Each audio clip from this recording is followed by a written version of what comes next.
মোফাক্কেরুল ইসলাম কে? এই মোফাক্কেরুল ইসলাম নেতা, তিনি আইনজীবীও। এই মোফাক্কেরুল ইসলাম কে জানবো প্রতিনিধি অর্ণবের কাছ থেকে।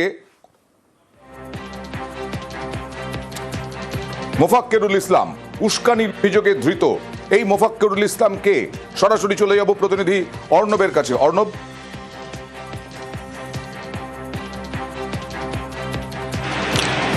দেখো আমরা দাঁড়িয়ে রয়েছি যে হাইকোর্ট সামনে, এবং এই হাইকোর্টে একাধিক মামলার নির্দেশনামায় তার নাম দেখা গেছে, অর্থাৎ তিনি হাইকোর্টের আইনজীবী হিসেবে রয়েছেন, এটা সত্য। তবে কলকাতা হাইকোর্টের এই পাড়াতে তার নতুন একটি চেম্বারও রয়েছে, সেখানে বিভিন্ন জুনিয়রদের নিয়ে তিনি তার সেরেস্তা সামলান। তবে কলকাতা হাইকোর্টের বিচারপতিদের এজলাসে তাকে সরাসরি মামলায় সওয়াল করতে কম দেখা গেছে, কারণ তিনি কাউকে না কাউকে সিনিয়র হিসেবে অ্যাপয়েন্ট করে তাদেরকে দিয়ে মামলা করতেন। আসলে একাংশ আইনজীবী আছেন, সবাই তো আর বিচারপতির সামনে সওয়াল করেন না, তারা বিভিন্ন জেলা থেকে মামলাগুলো নিয়ে আসেন, তারপর সেই মামলাগুলো সিনিয়রদের দিয়ে সওয়াল করান। অর্থাৎ একটা ব্রিজ বলা যায় এই আইনজীবীরা, সেই ব্রিজ আইনজীবী হিসেবে মোফাক্কেরুল ইসলাম রয়েছেন।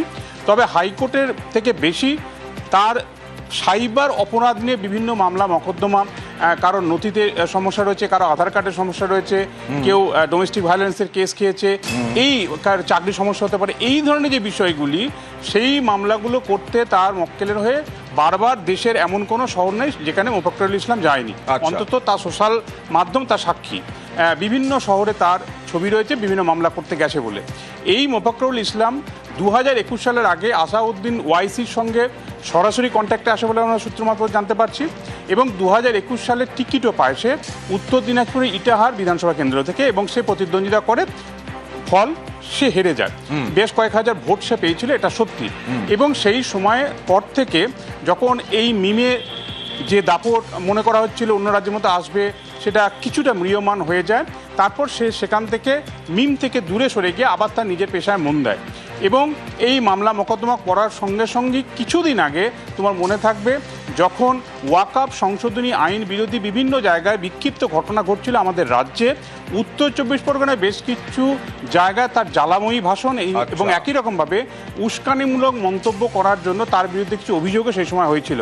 তারপর আবারও কিন্তু তার এই ভাষণ দেওয়া, বিভিন্ন জলসায় ধর্মীয় অনুষ্ঠানে তার এই প্রভোগেটিভ কিছুটা জ্বালাময়ী ভাষণ, এটা তার একটা মুন্সিয়ানা বলা যাবে, এবং সে এইভাবে কথা বলে অভ্যস্ত, এবং ভাষণ এবং সেই অভিযোগেই তাকে গ্রেফতার করা হলো, তিনি ধৃত।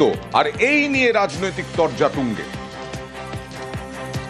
ইলেকশন কমিশন যেভাবে এই পশ্চিমবঙ্গকে উত্তপ্ত করে তুলেছে, জনরোষের জায়গা করেছে, এবং পরবর্তী ক্ষেত্রে বিজেপি যেভাবে আইএসএফ, হুমায়ুন কবিরের দল ইত্যাদিকে নিয়ে একটা সমাজে বিভাজন করেছে, যার পরিণতি হচ্ছে মোথাবাড়ির ঘটনা, সেই তদন্তে কেন জ্ঞানেশ কুমারকে অন্তর্ভুক্ত করা হবে না? কেন জ্ঞানেশ কুমারকে এই তদন্তের আওতায় আনা হবে না?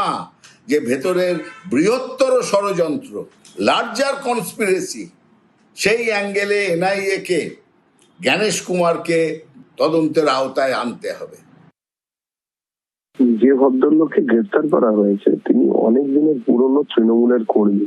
ওনার কাকা জগৎবল্লভপুরে বিধায়ক ছিলেন, সেই সময় ওইখানে হাওড়ার জগৎবল্লভপুরে ডিফ্যাক্টো বিধায়ক হিসেবে উনি কাজ করতেন। এছাড়াও বহু জায়গাতে উনি তৃণমূলের হয়েই কাজ করেছেন। আসলে এগুলো হচ্ছে এক একটা মুখোশ, কখনো হুমায়ুনের নতুন পার্টি, আসলে এরা